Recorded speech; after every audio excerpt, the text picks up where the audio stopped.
샬롬 샬롬 샬롬 샬롬. 하나님 사랑합니다. 여러분 주 안에서 사랑합니다. 시편 119편 95절에서 105절 말씀, 아주 유명한 말씀이죠. 내가 주의 법을 119편 말씀 65절 97절에서 105절 말씀입니다.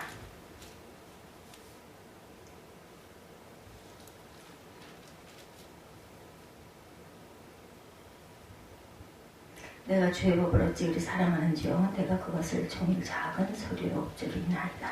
주의 계명들이 항상 나와 함께하므로 그것들이 나를 원수보다 지혜롭게 하나이다. 내가 주의 증거들을 늘 읊조림으로 나의 명철함이 나의 모든 스승보다 나오며 주의 법도들을 지키므로 나의 명철함이 노인보다 나으니이다.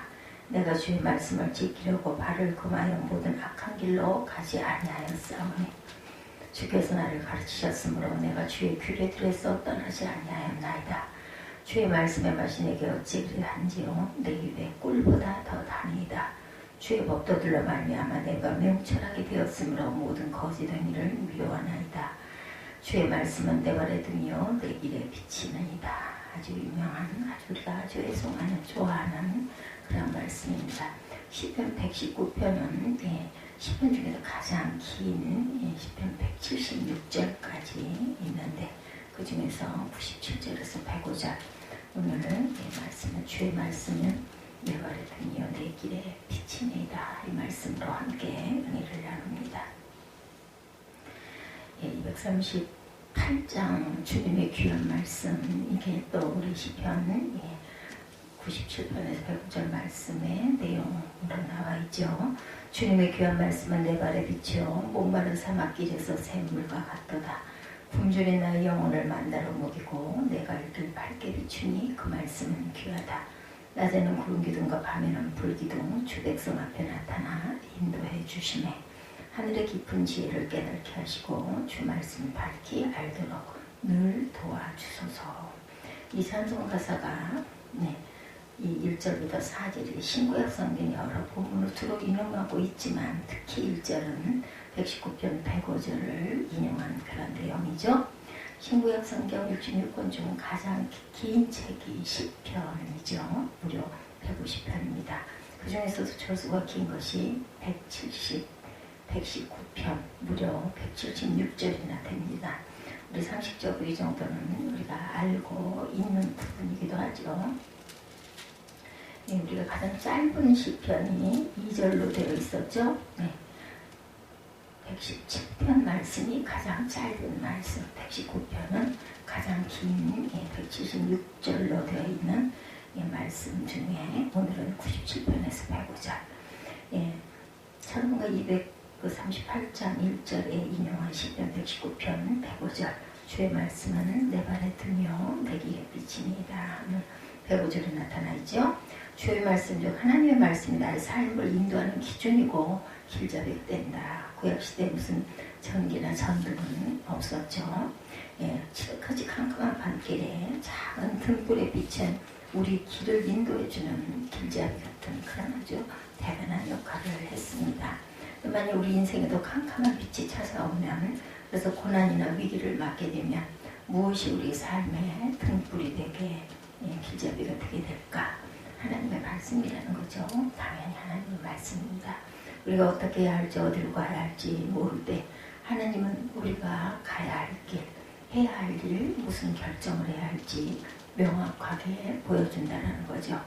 나는 갈 길 모르니 주여 인도하소서. 어디 가야 좋을지 나를 인도하소서. 어디 가야 좋을지 나를 인도하소서. 힘들 때, 어려울 때, 갈 길 몰라 헤맬 때 우리가 자주 부르는 찬송, 나는 갈 길 모르니 주여 인도하여 주소서. 이 찬송처럼 힘들고 실패할 때, 고민할 때 반드시 기도하며 하나님의 말씀에 귀를 기울이는 저와 여러분들이 되시할 줄 믿습니다. 거기에 길이 있고 빛이 있음을 반드시 체험하게 될 것이죠. 말씀하면 늘 떠오르는 예화. 어떤 목사님이 부목사로 부임해보니 교회 본당 2층으로 올라가는 복도에 먼지가 수북히 쌓인 커다란 조형물이 하나 있었다고 그래요. 성경 모양의 조형물이었습니다. 그 조형물은 돌아가신 그 원로 목사님 그 교회에 원래 목사님이 만들어서 교회 앞에 세워놓았었다 그래요. 그 원래 목사님은 어떤 그 유명한 설교가 중에 한 분이었는데 늘 말씀 목회를 표방한 분이었다 그러죠. 주장했던 분. 그래서 성경 모형의 조형물은 교회 앞에 세워놓은 곳인데 후임 목사님이 부임해서 그 조형물을 치워버렸었다고 합니다. 이 목사님은 목회 방향이 달라서 프로그램과 행사와 이벤트 중심으로 목회를 하는 분이었다고 그래요. 그래서 그 교회 부목사로 있는 3년 반 동안 많은 행사와 프로그램을 치르면서 끊임없이 이런 고민을 했던 기억이 났다고 합니다. 과연 이게 맞나? 교회 프로그램과 행사가 이벤트 중심으로 목회하는 게 맞나? 긴 고민 끝에 다시 오신 목사님이 나는 말씀 목회다 이렇게 결론을 내리고 다시 그 조형물을 닦고 깨끗하게 다시 정돈을 해가지고 다시 세웠다고 그러죠. 하나님의 말씀만이 영원하고 그 말씀만이 사람을 변화시킬 수 있는, 교회를 발전시킬 수 있는 유일한 원동력이다 이렇게 결론을 내리셨다고 합니다. 주의 말씀은 지금으로부터 501년 전 종교개혁을 일으킨 개혁자들은 종교개혁의 모토 중 하나로 오직 성경, 그죠? 라틴어로는 솔라 스크라피아라고 하죠. 우리 교회 앞에도 그 계시대가 세워져 있습니다. 교회 진정한 개혁은 오직 하나님의 말씀으로만 가능하다는 뜻인데, 종교개혁자 마르틴 루터는 이런 말을 남겼다고 합니다. 나는 환상이나 꿈도 심지어 천사도 보내주지 마시도록 하나님과 언약을 맺는다. 나는 성경이라는 선물로 깊이 만족한다. 성경은 풍성한 교훈과 이 세상과 온 세상에서 내가 알 필요가 있는 모든 것을 주고 있다. 종교개혁자들이 이 정도로 철저하게 하나님의 말씀인 성경만을 유일한 진리의 기준으로 본 이유는 당시 로마 가톨릭 교회 성경만이 유일한 진리나 기준이라고 보지 않았다고 그래요. 교회 교황의 측면이나 주교회의 결정 등을 성경과 동등한 권위를 가진 진리로 보았었고, 종교개혁자들은 목숨을 걸고 오직 성경만 유일한 진리의 기준이다 이렇게 부딪히게 됐겠죠. 외치고 그래서 종교혁명이 일어납니다. 우리 새벽교회는 오직 말씀에 든든히 선 건강한 교회가 저도 되기를 원합니다. 이 목적에 걸맞게 우리 성도들은 오직 하나님의 말씀인 성경 위에 세워져야만 할 줄로 믿습니다.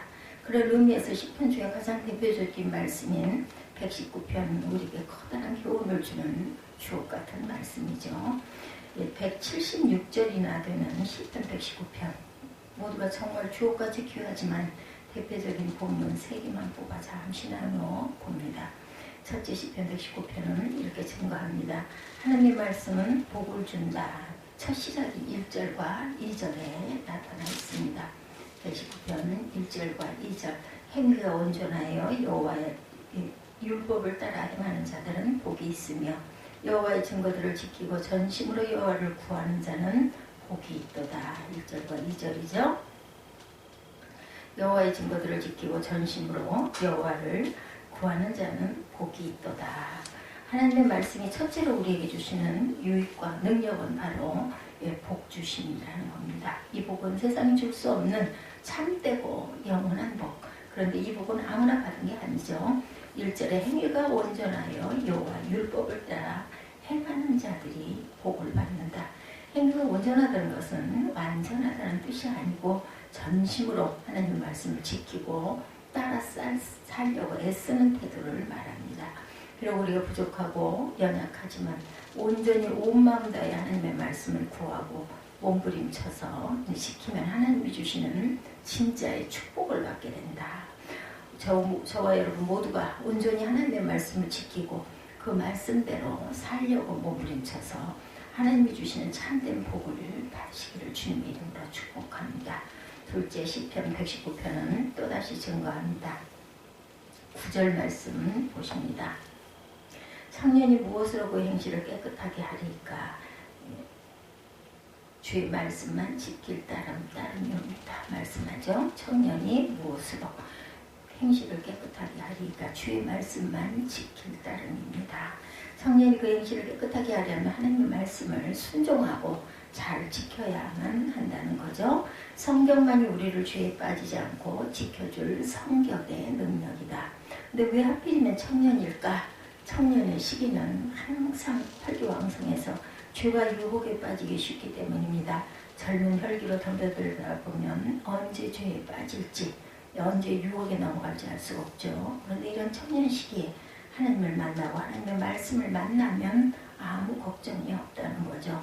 성경은 하나님 경외하기를 가르치기 때문이다. 경외는 공경하고 두려워한다는 뜻입니다.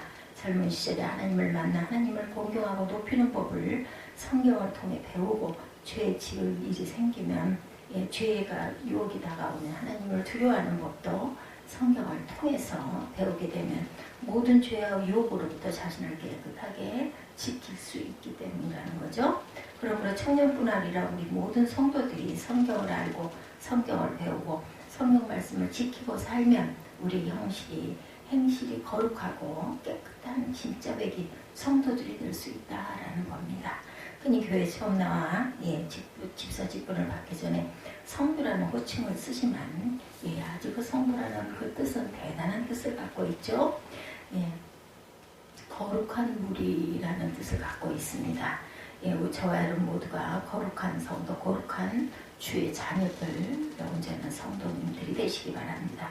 셋째 시편 119편은 3절 말씀 보면 주의 말씀의 맛이 내게 어찌 그리 단지요 내 입에 꿀보다 더 다니다.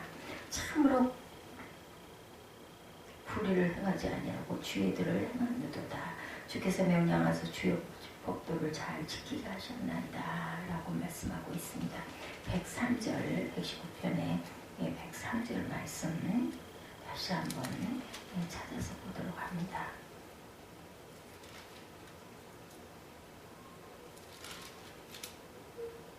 주의 말씀이 맛이 내게 어찌 그리 단지요 내 입에 꿀보다 더 다니다 라고 이렇게 나타나 있습니다. 이 체험을 정확하게 하나님의 말씀은 맛이 있죠. 이런 체험해보지 않은 사람들은 이해를 못합니다.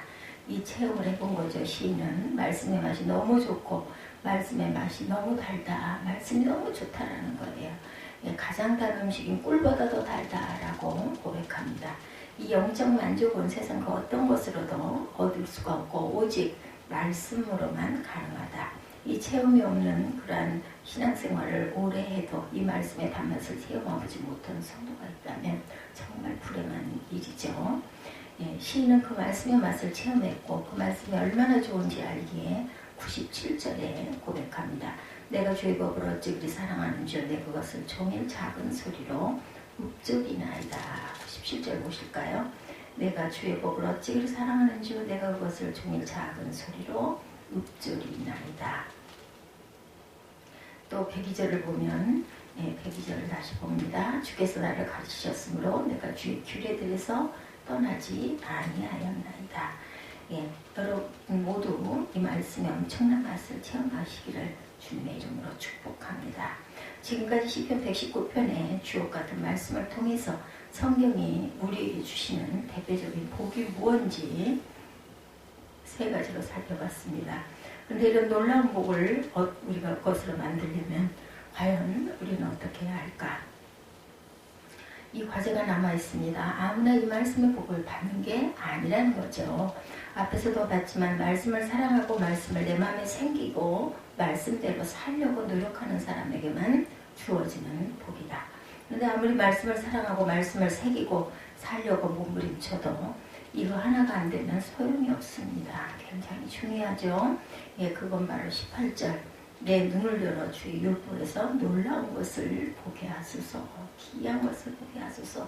이 말씀을 너무 좋아합니다. 97절에 내가 그것을 종일 작은 소리로 읊조리나이다. 묵상하나이다 라는 이야기죠.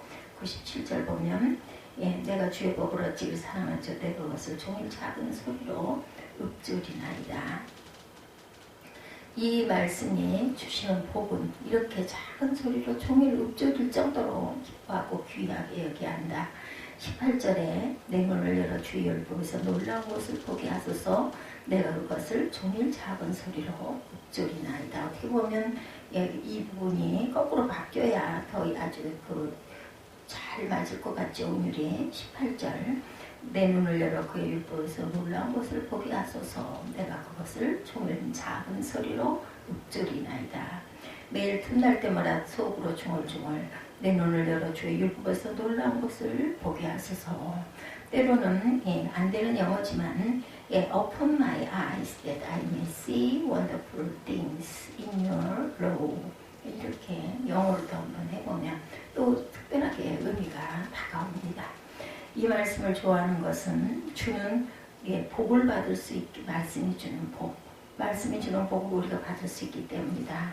주님은 우리에게 주시는 말씀 자체 하나님 말씀이시죠. 그리고 그것은 내게 복이다.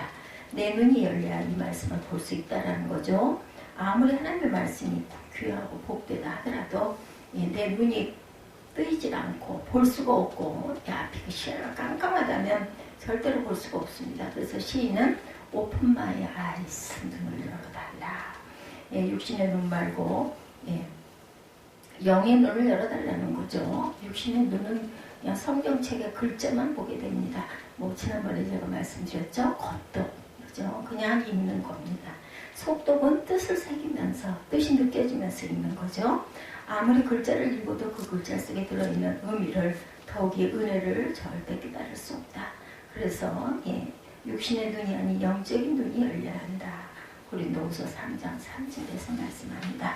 너희는 우리로 말미암아 나타난 그리스도의 편지니 이는 목으로 쓴 것이 아니요 오직 살아계신 하나님의 영으로 쓴 것이며 돌판에 쓴 것이 아니요 오직 육의 마음판에 쓴 것이라.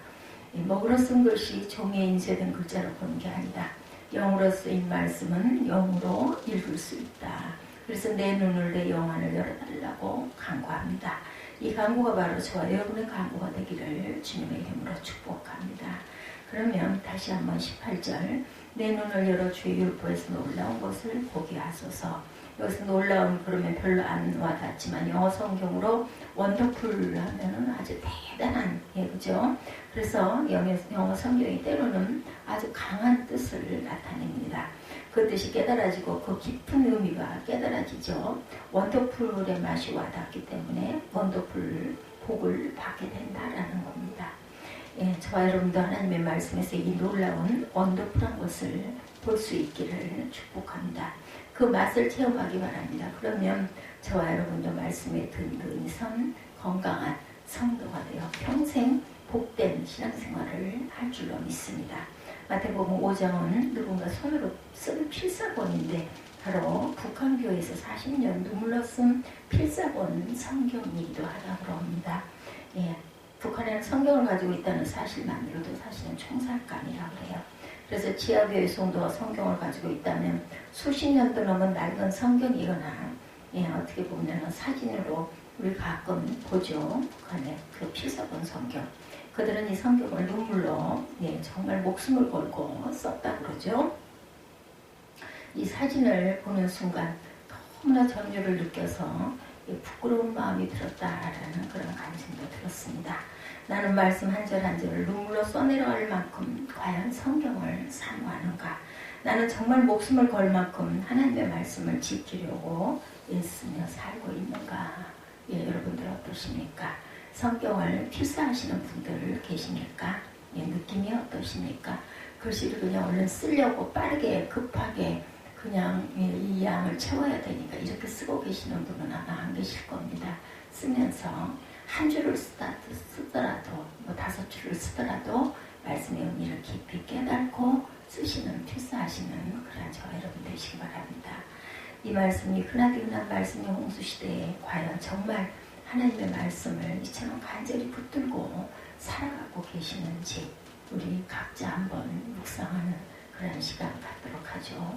주의 말씀은 내 발의 등이요 내 길의 빛이니이다. 주의 말씀이 저와 여러분의 등이 되고 빛이 되시기를 오늘 그래야 승리하는 하루가 되시기를 주님의 이름으로 축복합니다. 기도하시겠습니다.